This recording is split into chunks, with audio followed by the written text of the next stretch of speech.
Bueno, hola controles, bienvenidos a su podcast El After. El día de hoy tenemos dos invitados muy especiales, Danny Siller y Sam Fisher, French BRAIDS. Este capítulo es en inglés. Si los que están escuchando en Spotify, Amazon, Google Podcast, pueden ver con los subtítulos en Facebook, YouTube.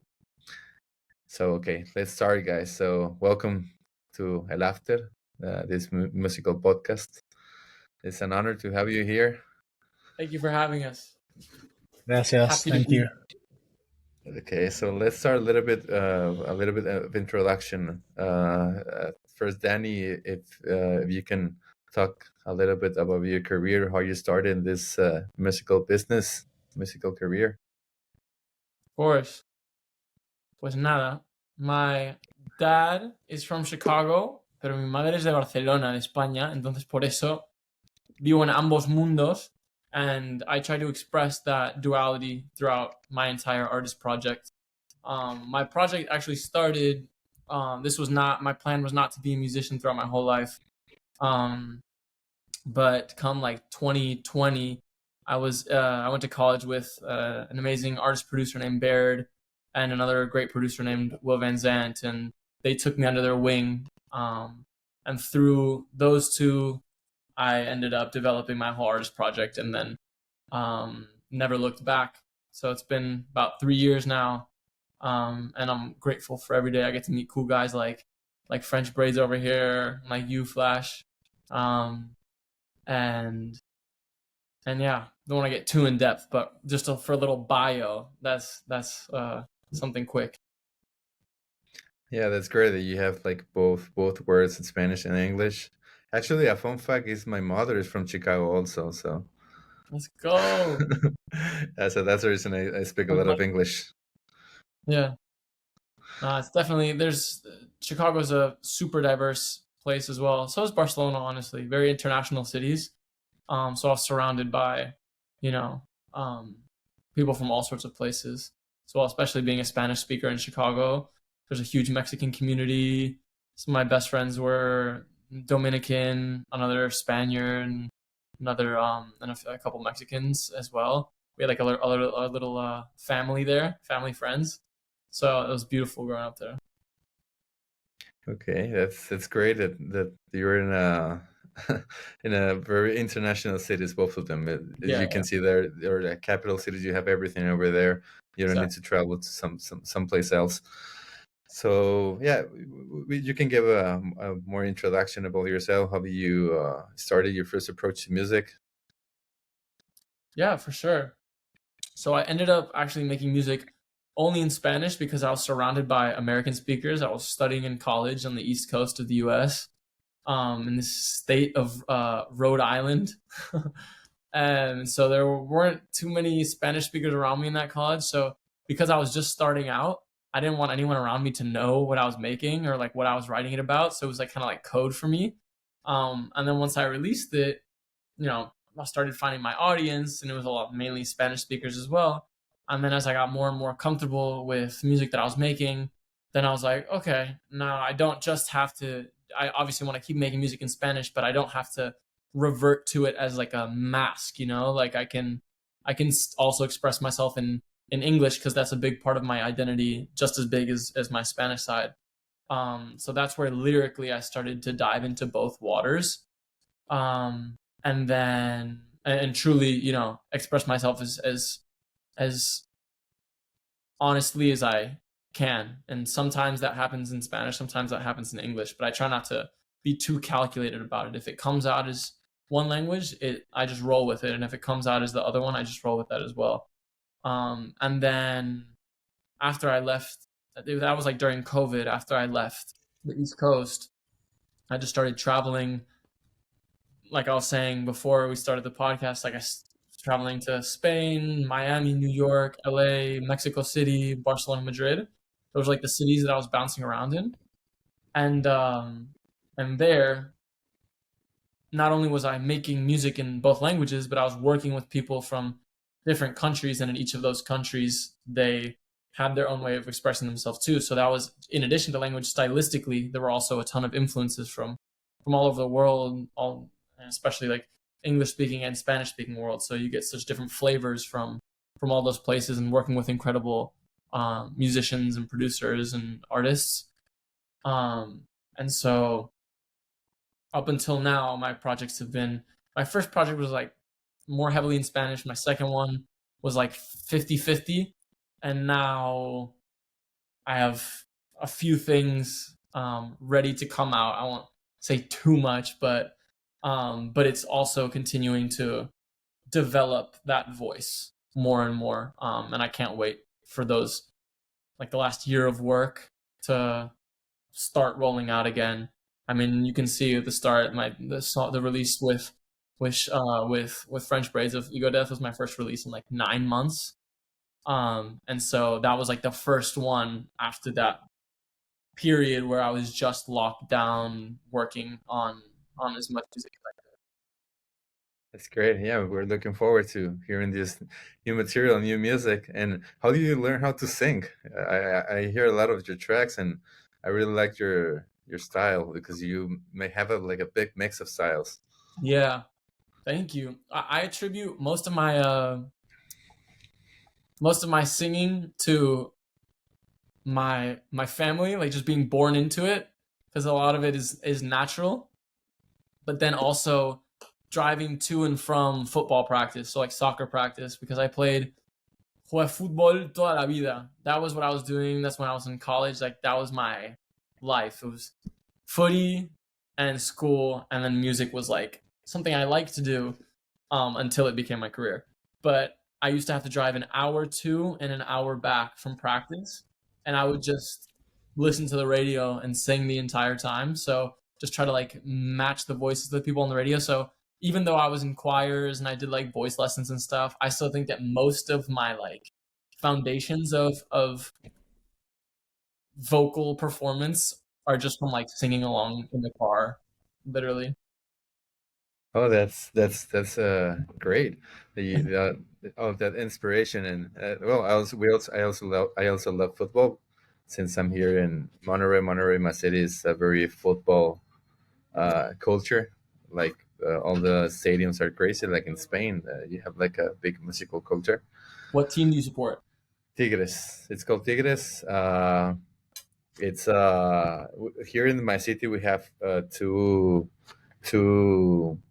teams: Monterrey Rayados and also Tigres. And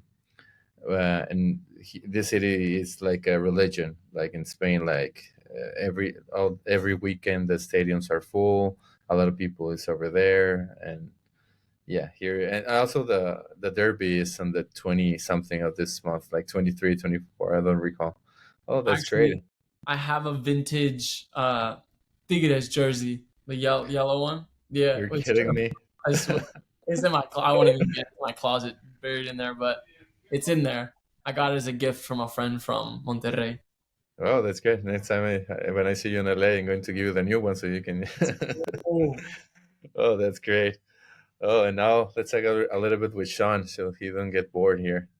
No, it's all good. I'm looking up images of the Tigres jersey so I can be in the loop right now. Yeah, yeah. If I see you in Mexico City that you travel a lot, I can give you one also. Yeah, I So love you can. that. So Sean, French fries. Now your turn. Now tell us how you started into music as a producer, artist. Yeah, so like similar themes as Danny, like just kind of like juggling a lot of worlds and genres and stuff. Like I started off studying jazz piano, went to university, did like a degree in jazz piano. Then I traveled through Latin America, Cuba, like studied Cuban, you know, Cuban music and Cuban percussion and Cuban jazz and stuff. And then I came home and I worked in films and advertisement and all that stuff. And then I basically just like worked as like a jack of all trades producer for like 10 years, working for artists, working for films, working for movies, doing my own little fun Latin things until one day I realized that like I might as well just take like all these like little skills I have and put them into a solo project. And that was French Braids. And basically I just started doing remixes for people and they all kind of did really well. And then one remix I did for this guy, Yo Soy Mad in Mexico, kind of blew up and went viral. and that's what brought me down to Mexico and introduced me to collaborating with Latin artists and artists that speak Spanish like Danny, and then the rest is history. So that's it. A very quick, you make out your biography like in the length of an Instagram story, like French braids in 15 seconds. I know. 15 seconds, 15 years and 15 seconds. Yeah, you have a crazy career. You have a lot of music, a lot of music hits. So yeah, but you can give a little bit deeper, like how you started and interest in music. Was in school? It was in high school? It was in college? Or I think the first time we took it seriously, we were in junior high, so like grade 7, and we were just like, we were listening to like Led Zeppelin, like, all the classics, and like we basically just like, we all went to music school, so like we were all in rock bands and punk bands and all that stuff, and then like we felt the rush of playing to like hundreds of kids at like the talent show and all that stuff. And then once high school was over and that dream was over, I had to like find little ways to keep it going, but also to pay the rent and all that stuff. So it's been a lot of journeys. Like I don't think there's a genre that I haven't done. Maybe not psytrance. maybe your next track, a little bit of. Yeah, exactly. Yeah, you have a lot of music. Yeah, and I completely understand you. Like in school, you learn hear a lot of music. Like for example, you like rock music, and then you started to go into music and start like producing, and you can do whatever you want once you know like the formula for using a music interface and a DAW, and Yeah. That's great. So how long you have been making music for 15 years now? Yeah, I guess more or less like 12, 13, 14 years. And then it's cool, like in the French Braids project, like I kind of look back at the catalog and like sometimes I'm worried that it doesn't have a cohesive sound because like I do so many genres at once. But then like I guess what a lot of people have told me is like the sound is taking multiple genres and like boiling them down into something a bit more digestible. Like when I first worked with like Yo Soy Matt, it was like fully like tropical, fully like selva tropical kind of thing. And I took the stems and I kind of, I don't know, I kind of like cleaned it up and like added my little cinematic touch and my cleanliness and like my North American style and like made the drums louder. Like I made the drums like more hip hop from when I worked in the hip hop days, and then I made like the bass more electronic from when I worked in the electro scene. So like every little element is like tells a story. Oh, that's great. Oh yeah. You have if people goes into your Spotify, you have a lot of different genres, and you have been working with a lot of artists. So you're a very versatile artist. Yeah. So now you recently launched EGODEATH. So how Yeah. did this come from? How did this happen? I mean, like musically speaking, like it's cool. Like I think it's like a perfect like expression of who I am and who Danny is, and it's like a lot of different sounds blended into one thing that's like pretty coherent. Like it's like when you listen to it, you're hearing a million things, but you're also hearing one thing. So I think musically, it was a perfect match. Yeah, but how did the concept started? Like how what is the history for this track? Danny? Yeah, well, initially the way we got connected was that a member of my team at the time was based in Mexico City and was like, "Oh, you gotta meet with my homie French Braids, like he's fire, blah blah. He's in LA right now." And so he connected us, and the session was made on the first day we ever met. Like, yeah, and so we met. We did like a quick little, "Oh, what's up? Where are you from?" Blah blah blah, little chit chat, whatever, and then we just got right to work. And it was mainly, it started off with we were like, "Oh, should we start from something like that's already made, or should we just?" I was like, "Let's just start from scratch and start playing whatever." And so Stan just got um on the keys and like and synth started playing some sick synth lines, and then that just got me thinking. It was like almost in it was like cordially like in flamenco world, you know, like it was some of those more, I don't know what the scales are called, you know, it's in like that flamenco, like North African, Middle Eastern sort of melodies and whatnot, and that's where it all got based from. And then I started looking up some, like, just my brain was going somewhere like thematically in terms of trying to figure out like a topic to write about, because it was making me feel things. And then I was instantly drawn to like more mystical, like folkloric characters. And then I came across one, like, it's called Anjanas, o sea, las Anjanas, and it's they're like little forest fairy little nymphs from like the Cantabria, from like Cantabrian mythology in Spain. And so they're these little like forest creatures that like punish the bad, the wicked, and reward the good. And I was like, that's perfect, like, for what we were writing about. So then I was like, let's just make that like a motif. And so with the chords he was playing, I was like, las anjanas, las anjanas, and then he put like vocoded that and turned it into like its own chords. Then we muffled it, and you can't even really hear the word las anjanas anymore, but it's just sounds like a synth, but it's like the whole base of the song, and that's where everything stemmed from at that point. So it's kind of beautiful, like in terms of like imagery, to think like that whole song is built literally off the sound of me saying what the theme of the song is. You know what I mean? Like lyrically, the song is about this word that I said that he turned into chords and into the synth, and it's the whole sonic base for the song as well.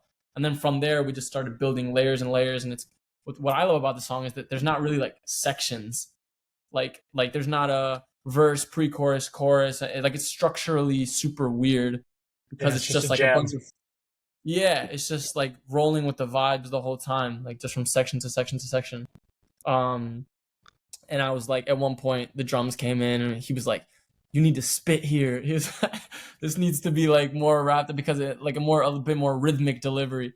And then that's where like the whole, I guess what you could call the verse that's in English, where that section came in, like she keep you in check, but she make you feel safer, make you fall in love, like that whole section came about. That was not what we started with though. We started in very much in like mystical Spanish folklore story stuff, and then it just developed into that. So it was a really fun process. That was like a 4-hour like power hour.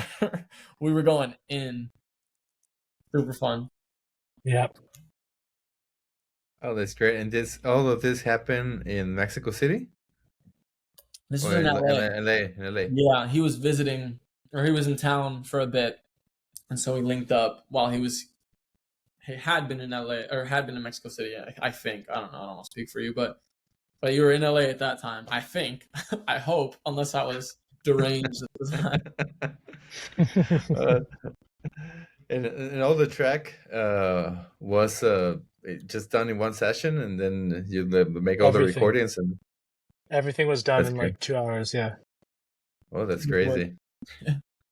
Yeah. It'd be like that sometimes. That's where the best ideas come from. The people say that like your first idea is like always the best one. Like even like vocal takes, you end up using the first one. Yeah. Yeah, because sometimes you listen it again and again and again, and then you don't like it, and you scrap it, and then you keep the track in the drawer, and you never launch it. Yeah. Exactly. Anti that. I try to release as much, because I know so many amazing artists that have in their vault just like projects on projects. And now with, obviously one thing is like, okay, curating like full body of work and conceptually and whatnot, but there's also such an opportunity with the way that streaming is built out now and whatnot, where it's like, I believe that if you made it, it's because you meant to say it. And so if you meant to say it, the world should see it, unless you have like a reason for wanting to keep it private. But so many people just end up doubting themselves because they sit on it for too long. And then this beautiful thing that they wanted to express to the world never sees the light of day. And that, I think that's sad. So I try to release as much of what I make. But do you release everything that you have in your drawer on your all the lyrics that you have wrote in? Not necessarily. Yeah. I think it's a complex topic, a subject, because right now there's a lot of music, a lot of competition, a lot of content, whatever you do. So sometimes you can make a lot of music every day, a lot of tracks and music and lyrics and stems and melodies, etc. But to select what you're going to launch, I think it's a complex decision. Mm-hmm. And also the market moves a lot of stuff right now. In Mexico, something it's like on the hype. In United States, something is on the hype. In Barcelona, something is different hype. So for sure. What do you think about that, Sean? So you have a lot of time and a lot of generous. How do you make that decision about what to launch and what to not, and what genre? Oof, that's hard. I mean, it's got to be magic. Like it just like I think there's like a secret sauce. Like if you have 10 tracks, like I think it's pretty undeniable which one's gonna work. And then also in electronic, like there's also I mean, I'm a bit different than Danny in the sense that like I can't release like it wouldn't make sense for me to release like, you know, a song with like vocals and acoustic guitar. Like to me there has to be some element of like danceability or like remixability or like for some kind of DJ. Whether even if it's down tempo, like all the Yosai Matt stuff is like 90 BPM, but like it has to have some kind of beat or some kind of danceability. So like whatever has like a huge factor in what we release is like what has like the best rhythm, you know, what has that best, like if it gets people moving, even if it's like moving not on a dance floor, like moving for like a yoga session or like a breathwork session, you know, it's not always about how beautiful the melodies are. Like it's just like it's about the combination of like the pulse, the danceability, like the secret sauce of the lyrics and a bit of the melody and all that together. So if a track has all that, then we let it rip, you know. And then like I think EGODEATH had all that, you know, the the pulse and like the groove was super sick. The lyrics were so cool and so fresh with the two languages. The melodies were awesome. So I think it had the whole package. And we just basically texted each other and said, this one's got to come out. So if it hits all those marks, then it's coming out for me. Yeah, and I completely agree. It's a great track. And what happened to me when they first sent me the single, at the beginning I heard it sometime. Okay, and I don't understand completely the idea since it have on a structure like introduction, pre-chorus, chorus, bridge, etc. So and then I listen again. I say, oh, okay, I understand like all the languages and yeah. And I heard it several times, and as many times I hear it, I like it the most. It's like, okay, this is a great track.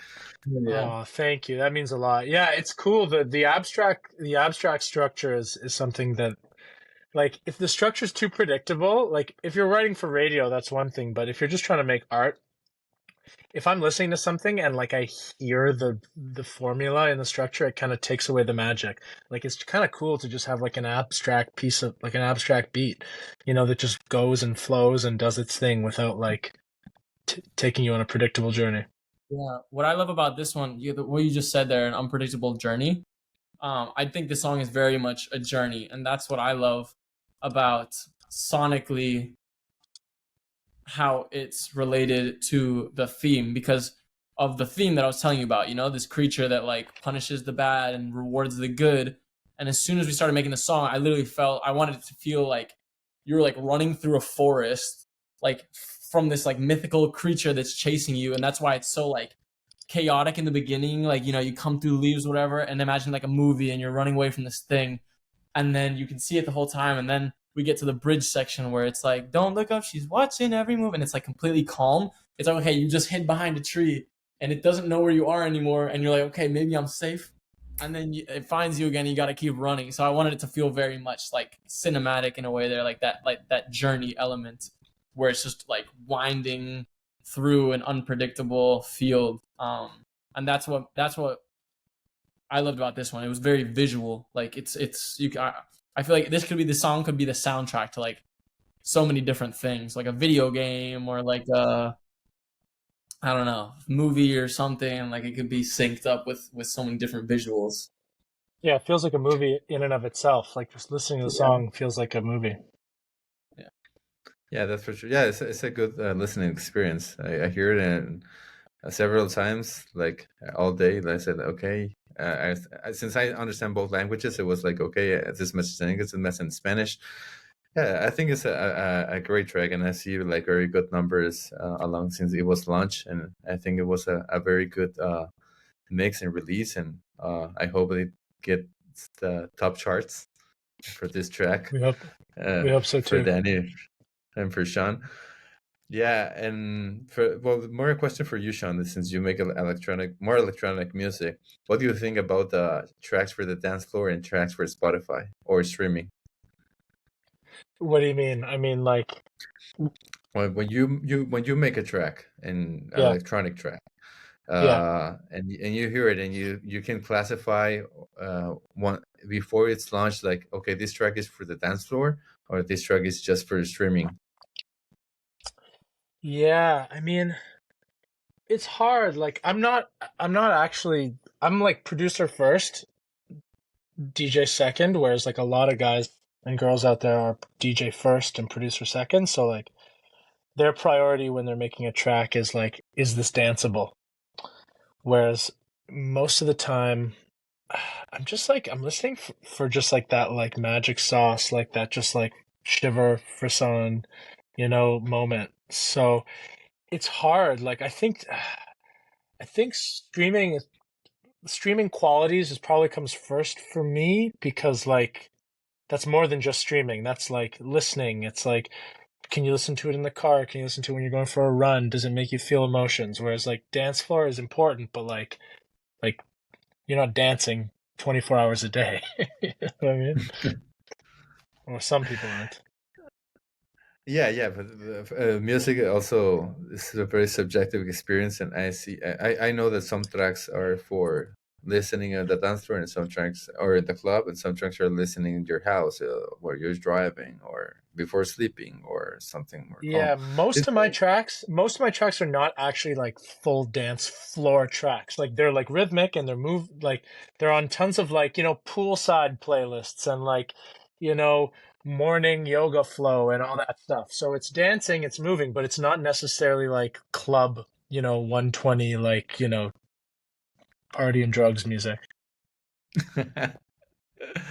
What do you think, Danny, about what do you like more, like make like dance floor tracks or more listening experience? It's funny because this is like my only song in this in this more like electronic-y dancey world. Most of what I've made previously is more in like the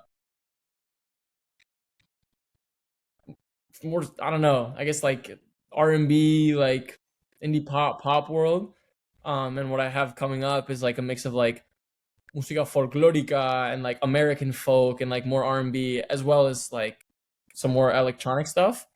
But this was like my first experience in that world, and my approach to music prior was completely different. Usually it's very like singer-songwriter process based. So, like I'll have the full song like written out, and then or usually before, like even if we're in the session, it's like we'll write the structure of the song and lyrically like have an idea of what it's about and then produce it out. Whereas this session, it was like we were writing and producing like simultaneously, so it was like and they were feeding off of each other in that way. And so it was a totally different experience, but just as valid and just as fun. And this one I felt I also find it interesting that like obviously now that I've spent more time in music, you're exposed to so many people from different backgrounds of music. And like even you guys, like before, we were just talking about, Sean was just talking about BPM, or like when you guys were talking about psytrance, I think you said 145 BPM, or like that being an indicator of like a genre, like I never thought about music like that until I started being surrounded by people who are more like in the dance space, like in the like EDM world, where they're like, oh, it's got to be 120. If it's not 120, it's not going to be in this world. I'm like, what? Like, why though? And it makes sense because it's like that's making stuff like to be danced to. Whereas I don't know, with I guess the difference would be like stuff for dance is more based on the physical reaction, whereas stuff for streaming is more of like whether it's passive listening or just listening when you're, still. It's less of a physical and more of like a mental, emotional reaction, which is a dumb way to put it, because you can get all sorts of reactions from all sorts of music. But yeah, I guess I don't have an answer to the question. I'm just rambling at this point. 20 minutes later. I know. I just thought it was the way in general people have more and more, like, I've been surrounded by people who are referring to like genres, associating that with BPMs. That's a really interesting concept, which I didn't really think about until it was, around me. I know, I'm jealous of you. You get to just like open your mouth and follow the emotion, whereas we have to put everything in like a box of BPM, which can be annoying sometimes. Yeah, no, and well, right now, before I think a few years ago, it was more like 120, 125. It can be like minimal techno or techno, and then 25 to 130, it was melodic techno, dark techno, boiler room, and then 130 to 138, it's like EDM and the start of trance or progressive trance. Then 138 and 145, even 150, it was like side trance, and then high tech. But now you can hear right now it's a lot of mixes, a lot of progressive and melodic techno. So before, a few years ago, it was like if you go into Beatport, it was in BPMs, but now you can make whatever you want. But when you're making the electronic music, is okay, are you making electronic music for Tulum, for the party, like a minimal techno? You're making for a techno in Berlin, or an EDM in Ibiza, or I played in Brazil. In Brazil, they're like 145, like very melodic. So it depends where you want to play. Yeah, Berlin and Tulum are two very different places. Yeah, they like techno and very musically, and in Tulum they like minimal techno, 120.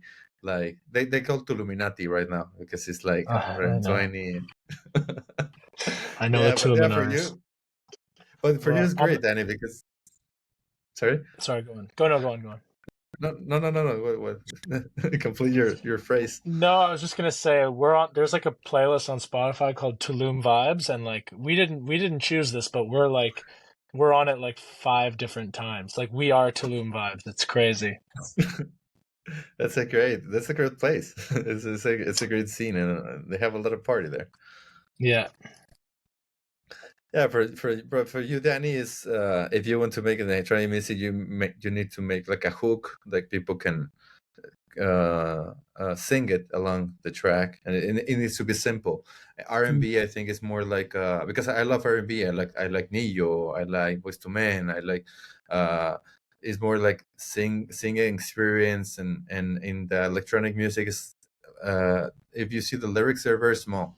It's just like a hook and some phrases. It's more to like accompany the instrumental, whereas like R&B is kind of like the opposite, or it's more focus on the vocal and that as a form of expression as opposed to the music behind it.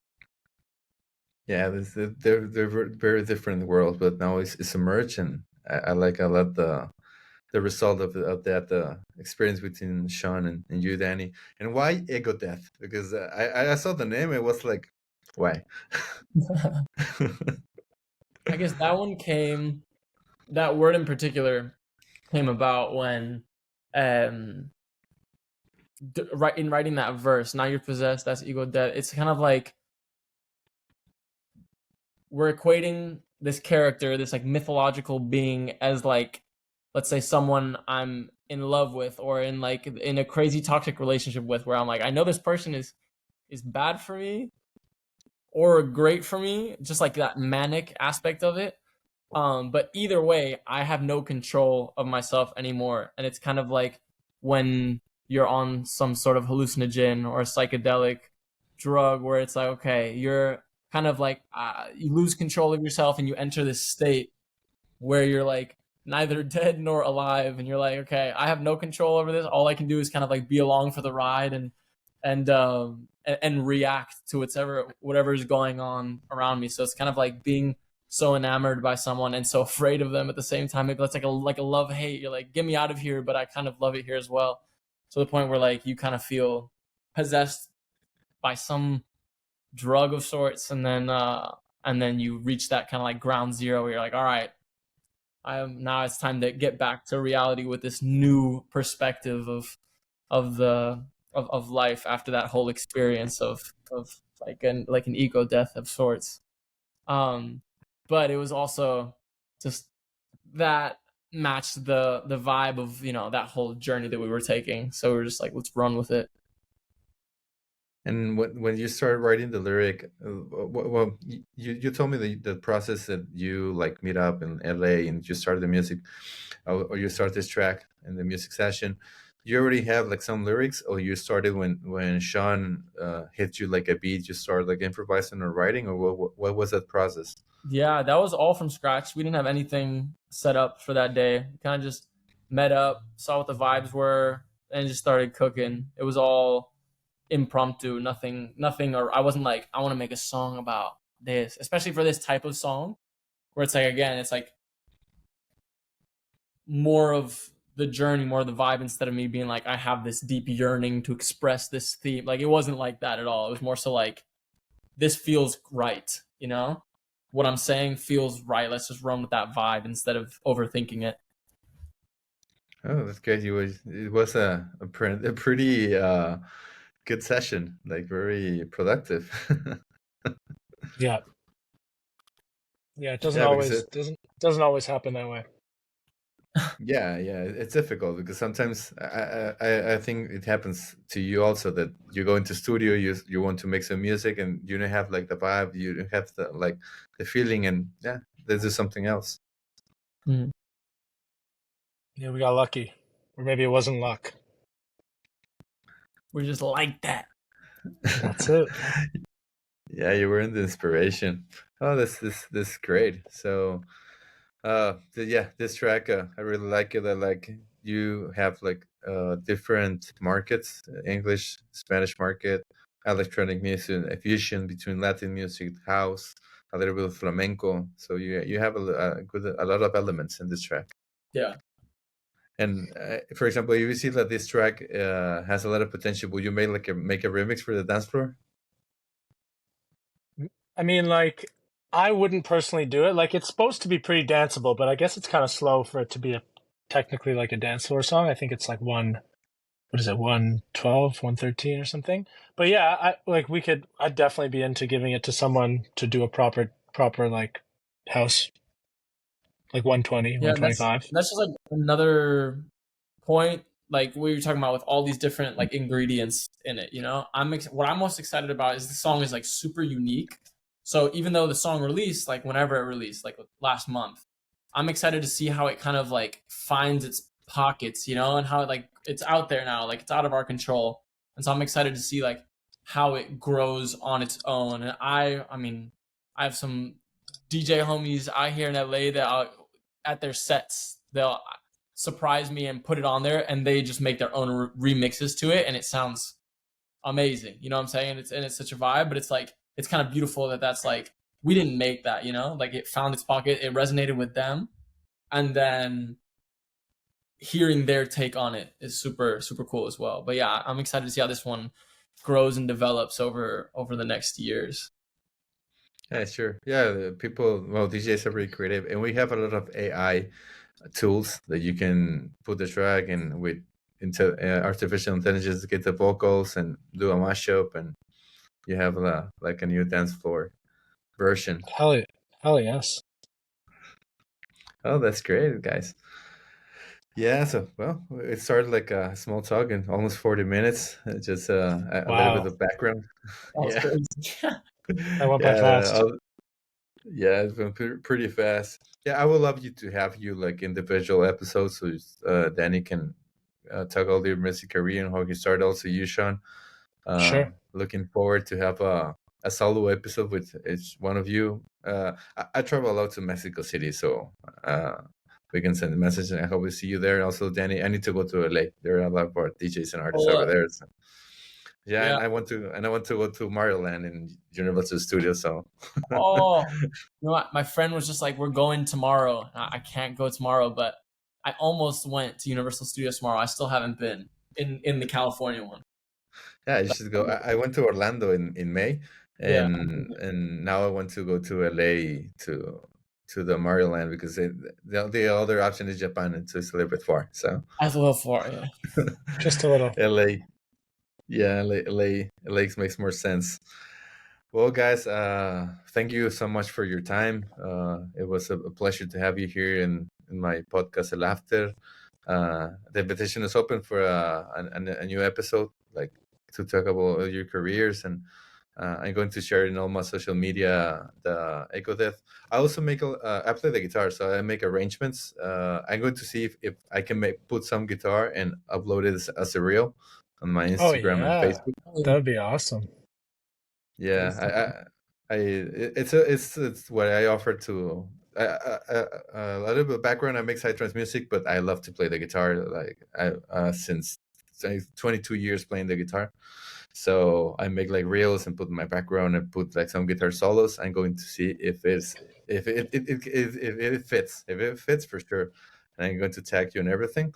And yeah, I hope to see you soon. Amazing! Can't wait to hear that. Yeah. Sure. Yeah. Likewise, hope to see you soon as well. Thank you so much for having us. Yeah, thanks for all the awesome questions. Thank you, Danny and Sean. Hope to see you soon.